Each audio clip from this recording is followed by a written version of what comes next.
बच्चों में आज आपको बताऊंगा कि आप अपनी राइटिंग को इम्प्रूव कैसे कर सकते हैं। बच्चों, क्या आपने कभी ये ध्यान दिया है कि जब आप पेन से लिखते हैं तो आपकी उंगलियां दर्द होने लगती हैं कि नहीं?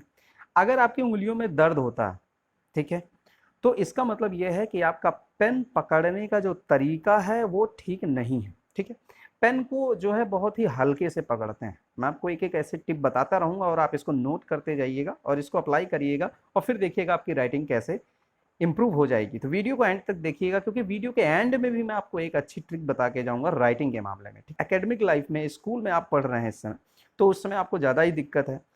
रोज ये प्रेशर रहता है आपके ऊपर कि आप जो है अपनी राइटिंग को इम्प्रूव करें। तो मैं आपको जो ट्रिक बता रहा हूँ, जो तरीका बताऊंगा, उससे आपकी राइटिंग इम्प्रूव हो जाएगी। 100% मेरी गारंटी है। आपको करना क्या है, सबसे पहले आपको ये देखना है कि आप कंफर्टेबल किस तरह की पेन के साथ हैं।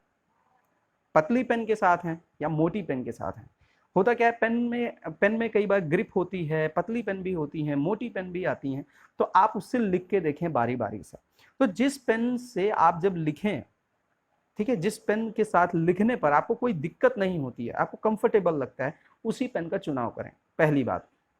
दूसरी बात यह है कि आप पेन को पकड़ते कैसे हैं, यह मैटर करता है। पेन को बहुत टाइट से नहीं पकड़ना चाहिए, तो इस तरह से आपको नहीं करना है। आपको पेन को बहुत ही स्मूथली, बहुत आराम से पकड़ना है।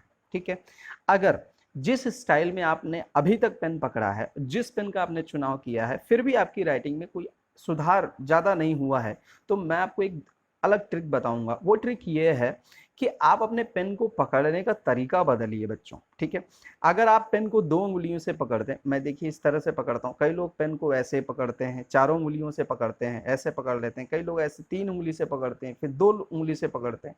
तो आप अपनी उंगलियों की संख्या को घटाइए, बढ़ाइए। ठीक है, अगर आप तीन उंगली से पकड़ते हैं तो आप दो उंगली से पकड़ के उसको तीसरे पर स्टेबल करके, और ये पेन के बीच में जो गैप है पकड़ने का ना, इसको घटा बढ़ा के देख लीजिए। जैसे यहाँ से पकड़ के कई बच्चे लिखते हैं, कई बच्चे यहाँ से पकड़ के लिखते हैं, कई बच्चे और दूर से पकड़ के लिखते हैं, ऐसे आराम से ना। तो आप इसको देख लीजिए और प्रेशर मत दीजिए, मतलब पेन को बहुत ही टाइटली मत पकड़िए। आपको टाइट से पकड़ के नहीं लिखना, नहीं तो आप जल्दी थक जाएंगे। आपको आराम से पकड़ के पेन को लिखना चाहिए। ठीक है, अक्षरों के बीच में ध्यान दीजिए। जो आप लेटर्स लिखते हैं इंग्लिश में या अक्षर लिखते हैं हिंदी में, उनके बीच का जो गैप है वो एक बराबर का हो। शब्द जहां पे खत्म हो रहे हैं, जब एक शब्द खत्म हो जाए, उसके बीच में जो दो शब्दों के बीच का जो गैप होता है, उसको आप समान बनाए रखें, एक जैसा रखें। ठीक है, तो आप देखेंगे कि अक्षरों को सीधा रखें, लाइनों को एकदम सीधा सीधा खींच के तब आप लिखें। ठीक है, मिक्सअप मत कर दें। पता लगा कोई अक्षर दूर हो गया, नजदीक हो गया, टेढ़ी लाइन खींच दी आपने, इसी वजह से राइटिंग अच्छी नहीं लगती है।